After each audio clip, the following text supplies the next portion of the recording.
Assalamualaikum. Very good afternoon to everyone. And today we have a special guest, which is Dr. Sufian.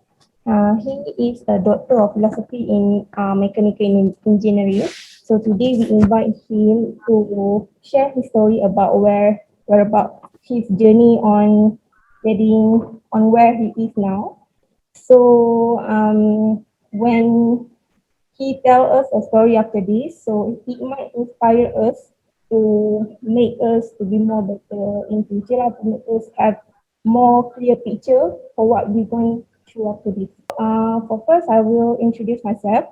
My name is Natasha Dayana, and I'm a student in mechanical engineering semester 3, and I will let others introduce themselves. We will start with other topics. Assalamualaikum warahmatullahi wabarakatuh. Good afternoon. My name is Aduka bin Abdul Wahab. Uh, I'm studying UniKL course Mechanical Engineering and Technologies. So thank you.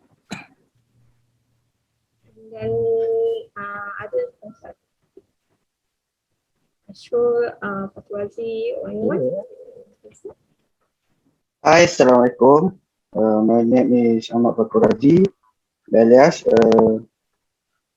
my course Mechanical Engineering Technology. I'm semester 6. That's all. Okay, thank you. And then Shrul, I think. My name is Muhammad Ashrul Izzat bin Hamidi. I'm from Mechanical Factory, SEM 3. Semester 3, okay. And then Thank you. we have Azraf lah. Hi, Assalamualaikum. My name is Muhammad Amirul Azraf bin Yusof. My course is Mechanical Engineering Technology. I'm semester 7. Now, worker with the title IRNTS Professional Doctor in Mechanical Engineering. I was doing my PhD in two university. Basically, for my first PhD was in Universität Technisch Hamburg, German. And then not finish my first PhD due to some issues in my departments, my last department. So then I continue in UPM, and I finished my PhD within a 3.5 year. So 3.5 year, I have struggled within the thesis, lab work, and also journal publication. So I was doing in UPM. As you know, UPM is one of distinguished university, RA, or research university in Malaysia, and also in the world. So UPM was ranking around 300 RU university in Malaysia. So they have purpose for the PhD candidate must be pursuing in their study within of minimum 2 journal publication in ISI index. So within 3.5 years, I able to publish around 15 or 16 journal publication and 4 index by ISI journal publication. So that's a bit about my PhD. So Okay, so that's a very how to say, the achievement is very good on the, not very good, like very excellent on the publication, because 15 to 16 there's a lot of publication. And then I will let, because I'm going to intro and I already done, so I will let someone to ask about the personal education or background of someone. Hello, hi doctor. Yeah, you can. continue. Proceed. Okay. Doctor, can you tell us a bit about yourself? Okay. Firstly, I was have my initial technical education in Sekolah Menengah Profesional Kajang. So I was Okay. taking in the automotive. So after SPMV, I continue my study in the automotive. I do my study in the automotive in Polytechnic Unggah. Finish my study with average result just around 3.7, something like that. So after that, I continue my under mechanical engineering. So after graduation from degree, my first degree, my first professional engineering field or experience, I was involved in the Wong Engineering and Sumitomo Mintex Malaysia Sdn in Shah Alam. Within 3 or 4 years, I was struggling to become as a engineer. Not very interesting to be engineer actually, because in the first stage as an engineer, you are struggling in the environment of production, environment of engineering management. Not like what we learn in the basics or your classroom is applied totally in the field of industry. But you when this is my story. When I joined the industry, I struggled to understand the management industry and factory industry, and also the process of production. So it's very hard. So most of you, I think, you are pure engineering or production engineering, or what, technology engineering. Technology engineering. Technology engineering, Doctor. Tasha is pure engineering, right? Yeah, yeah. Pure engineering lah, others is technology. So engineering, mechanical engineering, others is technology lah. Only me. Okay. I think most of you are lucky because myself, I was learning purely in pure engineering, mechanical engineering. So I don't have any exposure into whatsoever of technology in the industry. So it's very hard to me to understanding the culture and nature of management in industry. So basically, in pure engineering, we just focus on the calculation from calculus, statistic, whatsoever engineering maths they teach. I was absorbed, correct? But I think maybe technology engineering more to management, more to hook into the process of and fabrication of some sort of industry. Correct me if I'm wrong, but nowadays I see my batch or my clique, we are really struggle when we first joined the industry. Okay, that one take 5 minutes already, so I continue. After I joined the industry around three years, more than 3 years. So I joined again. I have some offer from government to be as an enforcement officer in the Malaysia Maritime Enforcement Agency. So I become as an officer enforcement, but title as a marine engineer officer. So from that, I was gaining some a very of experience. From mechanical, I turning around 180 degree into the marine engineering.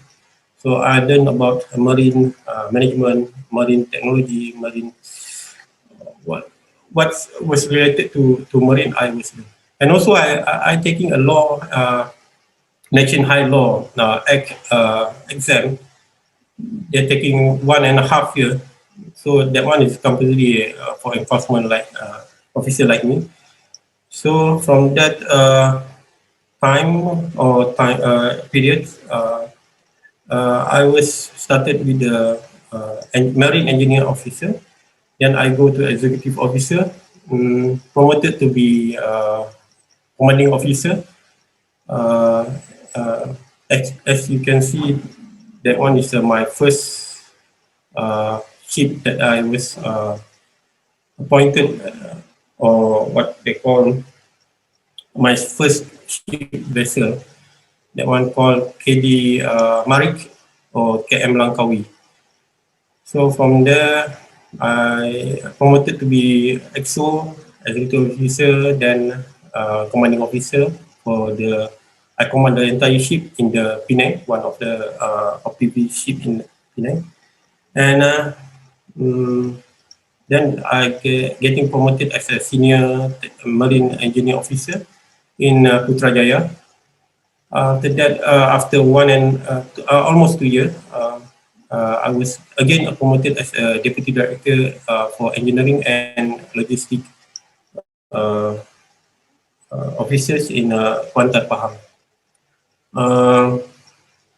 After I around 10 years in the MMEA, then I taking one big step for my future. I step down, continue my study because I cannot cope with two environment, which is marine engineer officer or deputy director in logistics or marine engineering. So I step out from that. I focus to study. So, okay.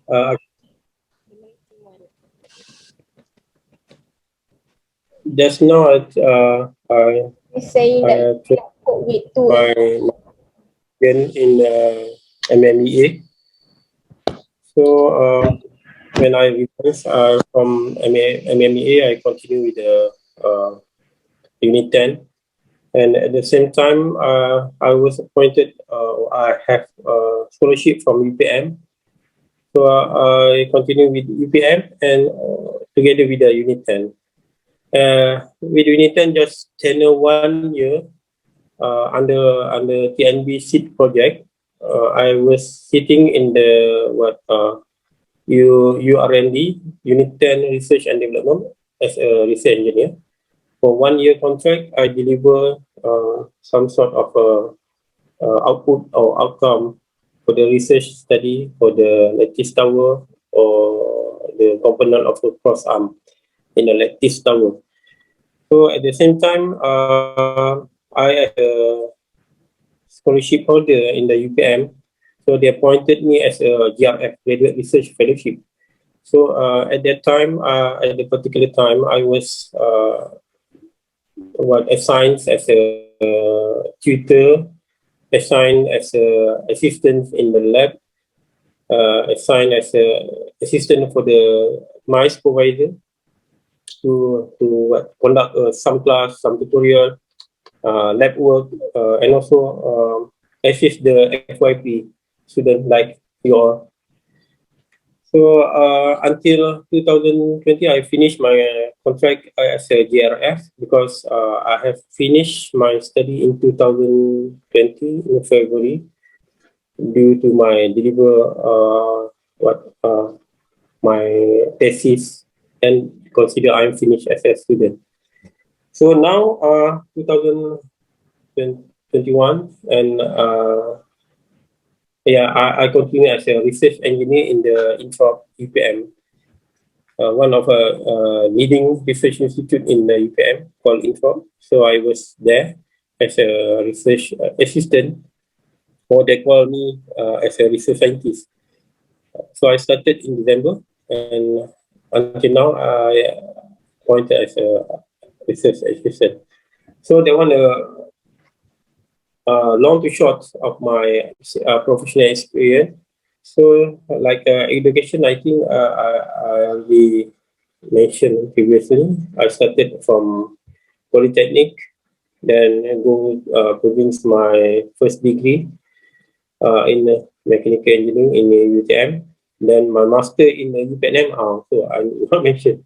I was doing my master science in UPNM collaboration with University TUM, Technische Universität München in Germany. I was there as a research visiting student, collaboration with the UPNM. So around one semester in the TUM. So I come back, so I finish my writing thesis and finish everything with the UPNM. Then, alhamdulillah, within 2 years, I completed my master science.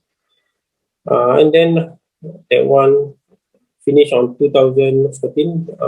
Then again, I have offer from like to continue my postgraduate study in the PhD in TU Haha or Technische Universität Hamburg in Hamburg, Germany. That one is my first PhD. I started my first PhD in 2015, but not I can't continue because due to the internal problem with my department agency. So in 2016, I take another way, registration with the UPM. Then 2016, I continue my study in the PhD around 1 year. Then I cannot commit two jobs in one time. So I decide to continue my study and step out from my position, like I mentioned previously. So long to short, that's all, I think. Okay, thank you so much about the personal background for the achievement. I already record things, and let's get ahead with the question. The next one, question. For my question, I want to ask you about your experience as a student. Okay, when you were a university student, did you face any challenge in education or learning?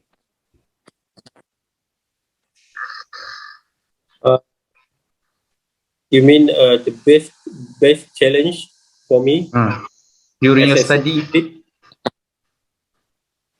Okay. I think down to humble, I want to say that I like your all as a student previously, because during the time when I doing my first degree, I think that I just follow the book. I don't know what the work smart and study smart. But when I go to the postgraduate study, I learn the difference between study smart and work smart. I think maybe we discover something that we should score, or we should be the best in CGPA. Is it? I think that is our mindset was very inside our head. But I was learned something different. Like I told to you, I just learned about the concept. Study smart is a very big challenge to me to understand. But when time goes round and go pass by, I was learn about the smart study in my postgraduate study. During the bachelor, I can't understand what is this smart study and work smart study. That is the things that you need to discover by yourself. About achievement is different. It's very for our own personality and your personality. It depends whether you hard work or you're smart. But don't worry, I give one tips. Don't worry about what will happen next after you graduate. That depends on your skills when you are what the thing you can absorb, what the thing you can deliver to your superior or for your around your clique. If you are a fast learner, or you are very handy in any tasking you have been given, I think you can perform good in after you're graduated more than you studying now.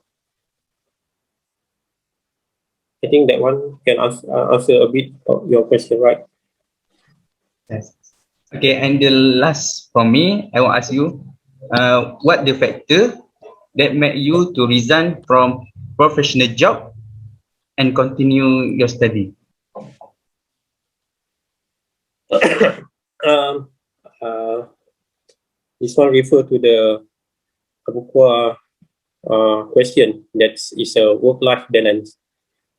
I try to because I was learn from the Westerner, mostly from the Germans, how they what they discover their potential and also they manage their work-life balance.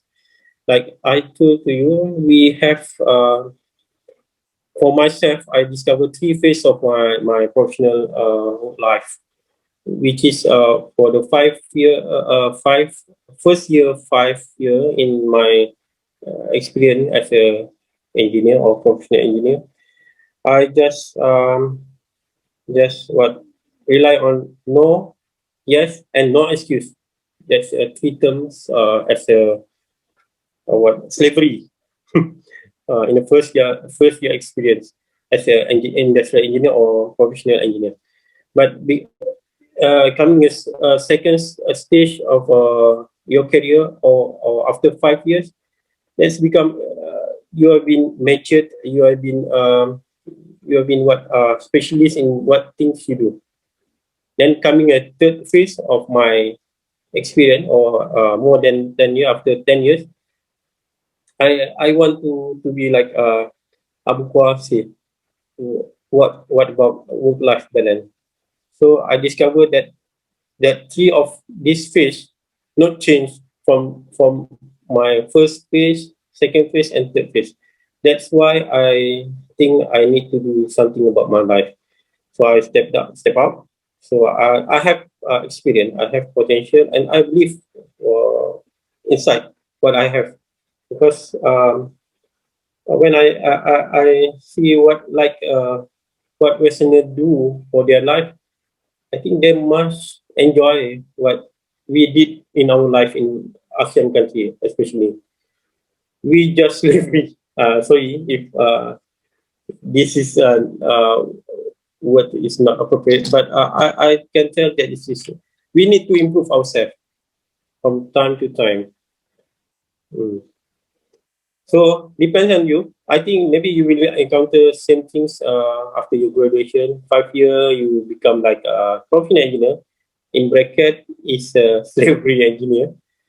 Second phase, you are matured by your profession. And third phase, maybe you become a more senior, and I think maybe you want to be like to think about work-life balance. Okay.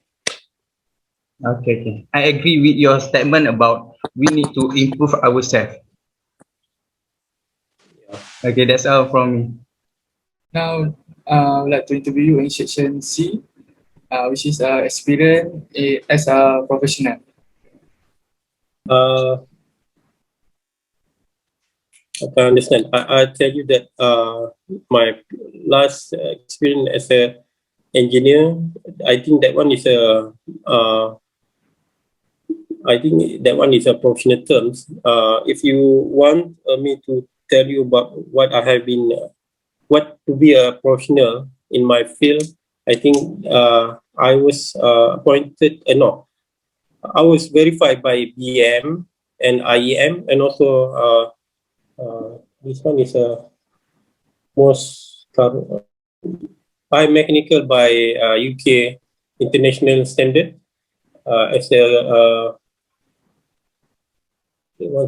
I want to upgrade to fellowship candidate. Wait, and also I mechanical Institute of Mechanical Engineering in UK. I was verified by them as a professional engineer. So within the 3 year and above, I think maybe you can call you as a professional engineer by certain body in Malaysia and also overseas.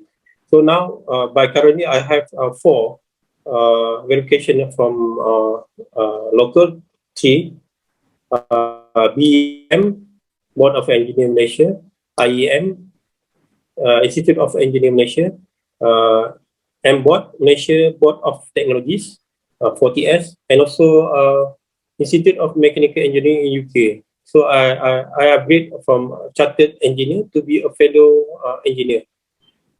So if you ask about the professional things, I think within my more than 10 years, local and international has verified me as a professional. Okay.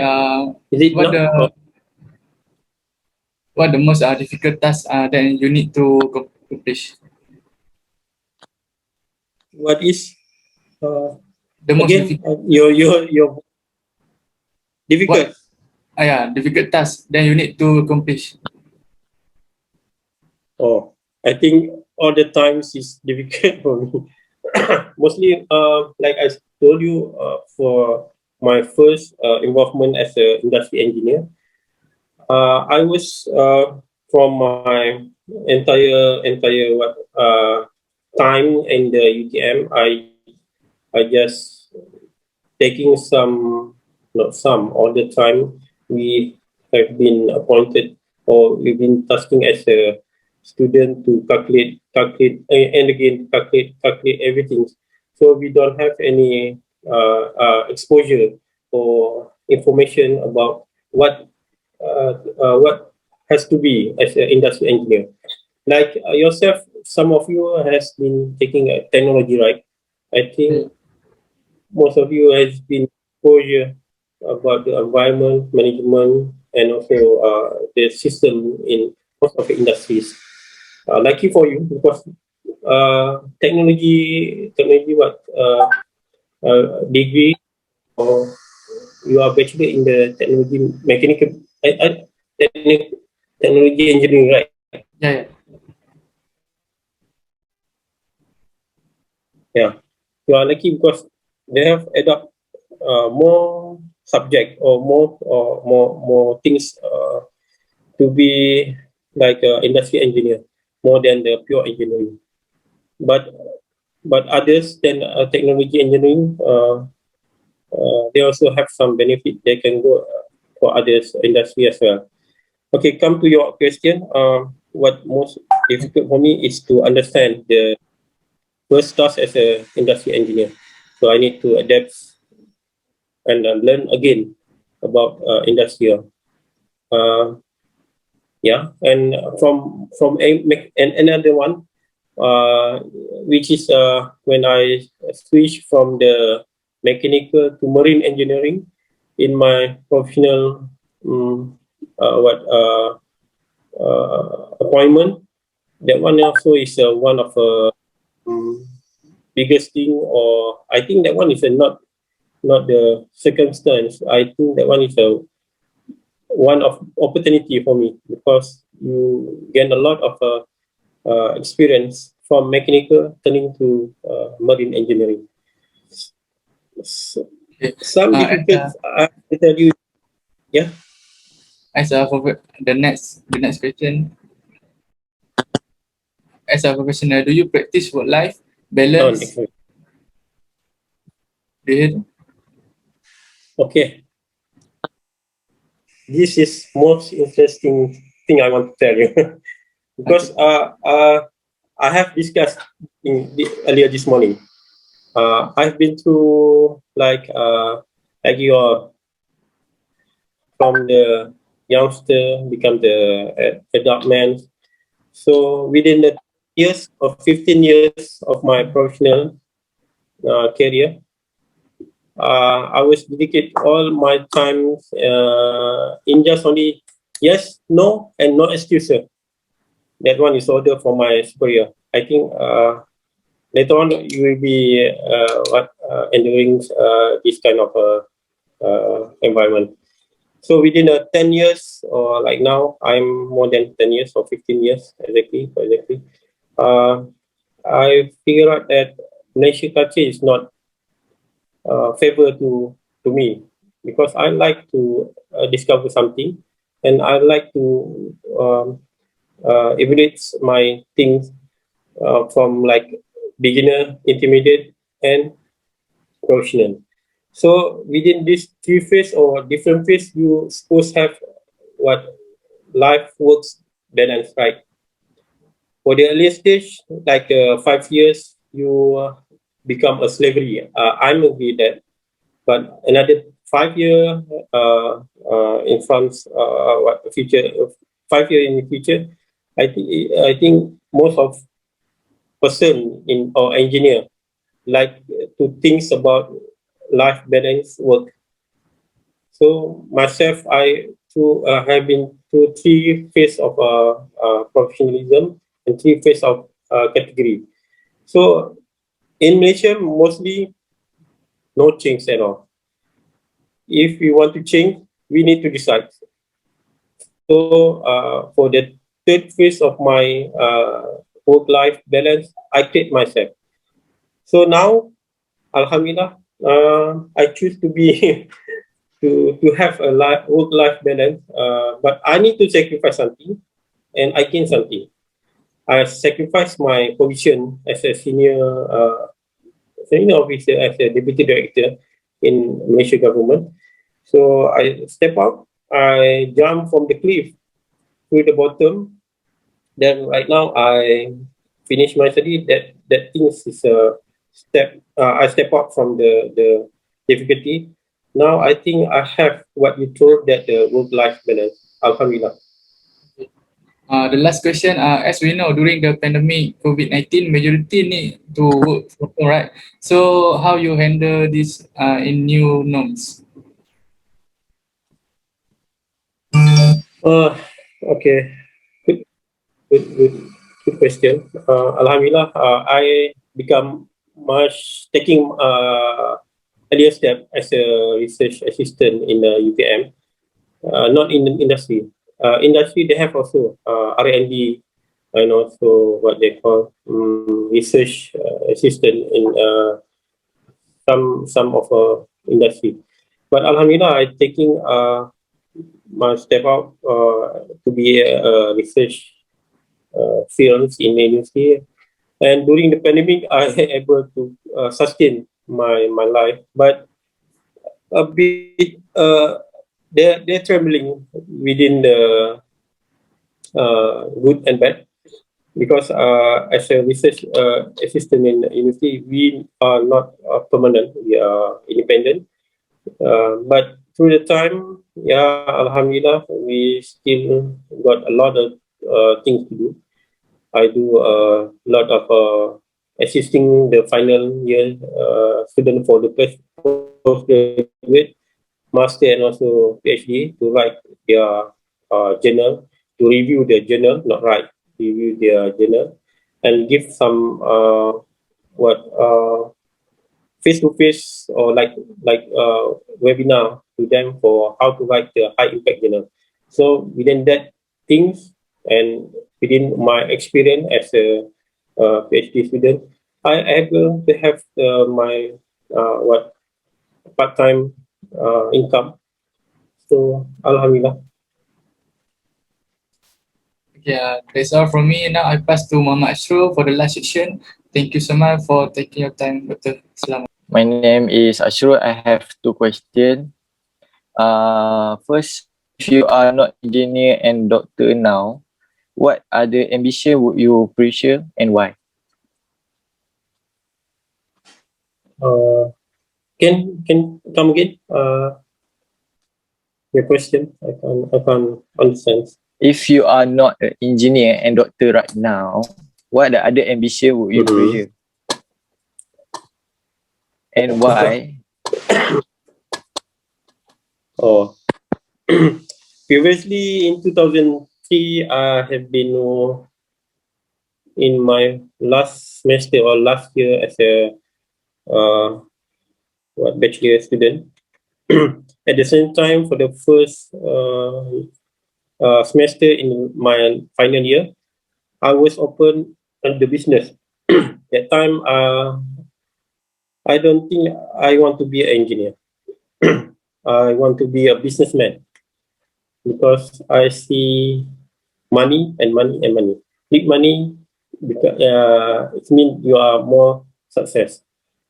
So I think if I not continue my study, not taking what opportunity as an engineer, I think maybe I will become a businessman because I think a big challenge in the business, you need to explore the potential from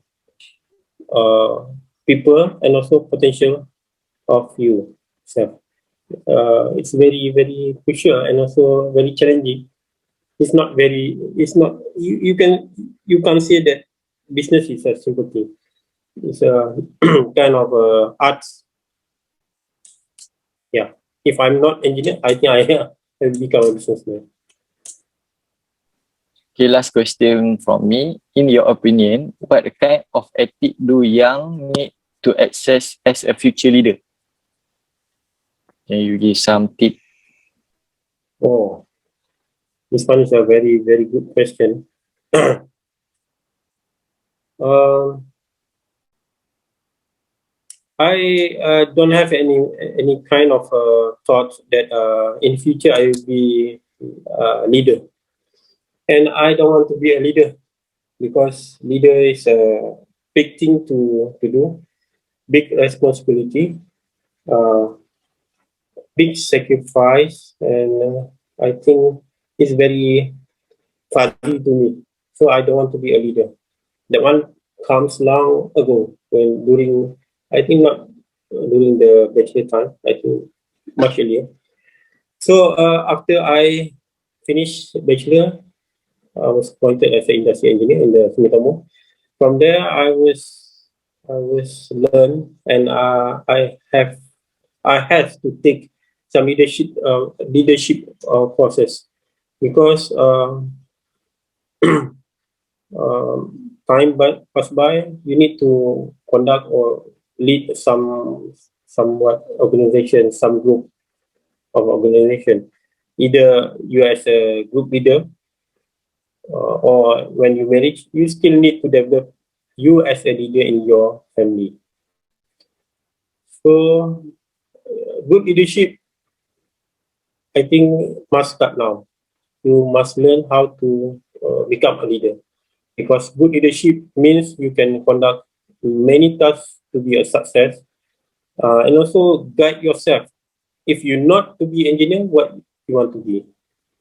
If you still depends on the person or depends on your parents or your elders, I think you're not learn as a leader. I think you now as a student also they have what indulging some sort of a topic to be a leader. I'm not sure. Maybe right now they have ethical as a engineer also. They have some sort of a leadership subtopic from EIS. Do you have EIS topic in your subject study?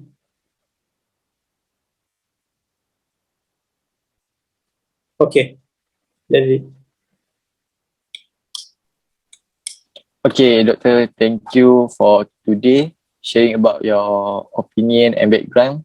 Thank you so much to help my team and complete this task assignment, permission to record this interview. Okay, that's all for today. Can be cut. Thank you very much for the guidance and willingness to share all the story. And we hope that with the tips and the experience that you share, all of us will taking the notes and try to have the specific objective that we wanted to go next in future. So thank you very much, Dr. Muhammad Sufian.